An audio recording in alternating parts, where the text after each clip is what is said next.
fight with Booker. Thank you, sir. Thank you, Mr. Chairman. Mr. Chairman, I'd call up a second-degree amendment to Senator Booker's amendment to 1098.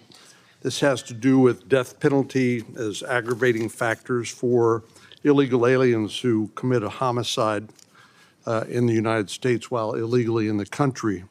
I find it astonishing that our colleagues are more interested in the crimes of a dead man than they are in addressing the real problems that affect the public safety of American citizens on a daily basis, and virtually all of which flow from the open border policies of the Biden administration. As we discussed in a subcommittee hearing a couple of days ago, there are more than 200,000 illegal aliens under final orders of deportation who have exhausted all of their remedies under the law and who have either committed crimes or are charged with crimes. And yet we hear from our colleagues here that, well, these are just gardeners or housekeepers or people who are relatively innocent other than having committed the crime of illegally entering the country.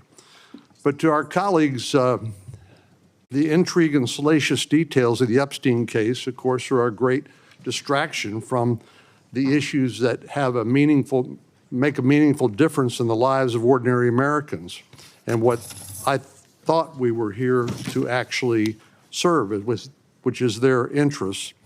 And what do the American people really care about? Well, that President Trump is doing exactly what he promised to do and what he campaigned on from the moment he took to the campaign trail, and of course has followed through on and kept that promise now he's in office.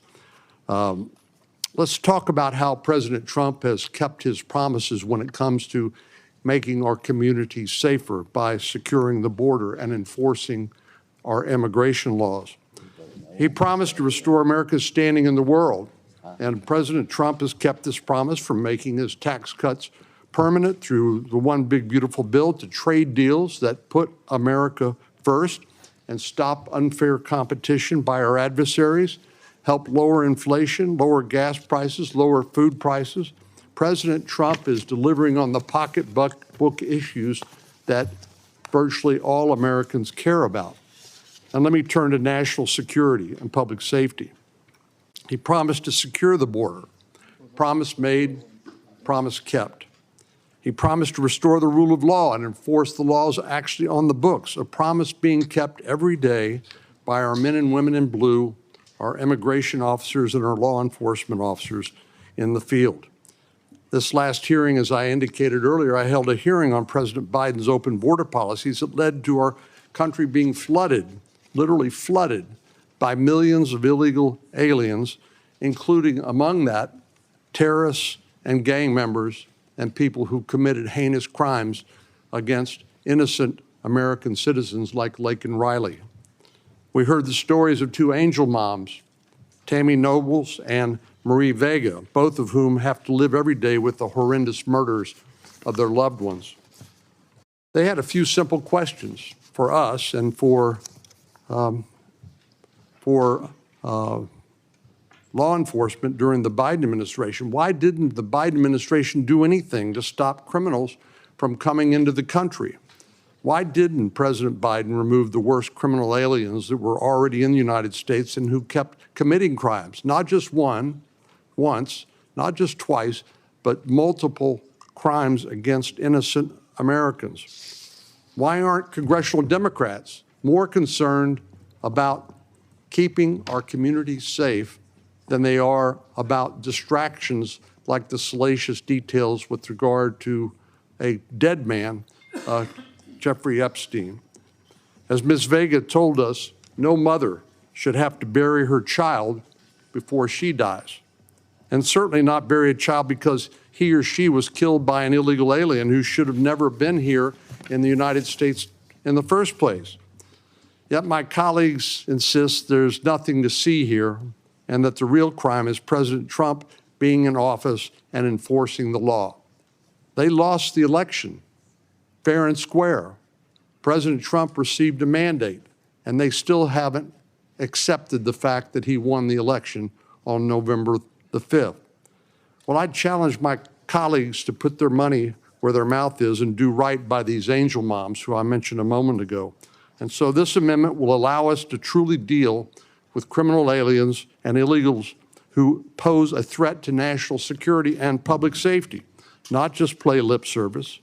It adds mandatory bars to asylum for sex offenders, pedophiles, and aliens who commit crimes of violence. It would punish and deter illegal aliens who murder U.S. citizens by giving federal prosecutors jurisdiction to pursue these illegal alien murderers and guiding judges and juries to pronounce a sentence of death for aliens convicted of murdering U.S. citizens. If my colleagues truly care about public safety, they will vote for my amendment today. Mr. Chairman. Before I call on Senator Blumenthal, no, Senator Blumenthal was going to be next. Before I call on him, I'd like to say a couple things. Number one, we're in the middle of a vote, so we may not be able to get these three bills out. Secondly, I know that if we got to go to finality on these amendments, we'll have to do that. But I would beg with the two people that are sponsoring amendments, we're dealing with an opioid overdose bill with the problems we have. It seems like this is a bipartisan bill too, why we should screw this bill up. And I would ask if my colleagues would think about changing their mind on offering the amendment. Senator Blumenthal. Thank you, Mr. Chairman. I really hope that this issue would be bipartisan, because I think that the American public, regardless of whether they identify as Republicans and Democrats, really believe that full disclosure of these files is absolutely necessary to dispel the doubts about the credibility of the Department of Justice in the Epstein matter. I really believe it's in the interest of the president for there to be full disclosure. That's the reason why on the House side, there has been bipartisan support for full disclosure of the Epstein files. I really hope there would be here too.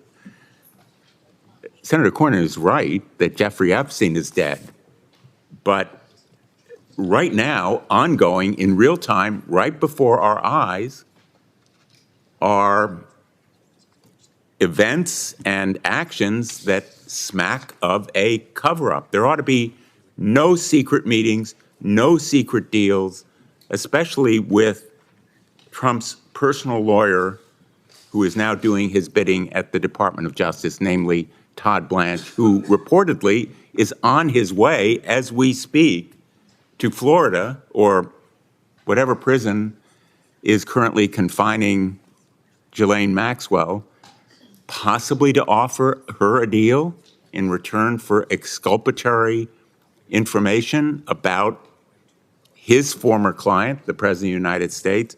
All of it just really stinks. No ordinary person can send their Department of Justice henchmen to some kind of cover-up, talking to a convicted felon in a federal prison. And unfortunately, the appearance here is that President Trump, once again, is misusing his power corruptly to benefit himself. Most people can't do any of it. It is unfair, and it undermines the credibility of our entire criminal justice process. The American people deserve full disclosure of this file. I hope we can have bipartisan agreement. Mr. Chairman? Mr. Chairman? Well, I should probably go back and forth. Go ahead, and then I'll call on Durbin. Good call. Mr. Chairman, are we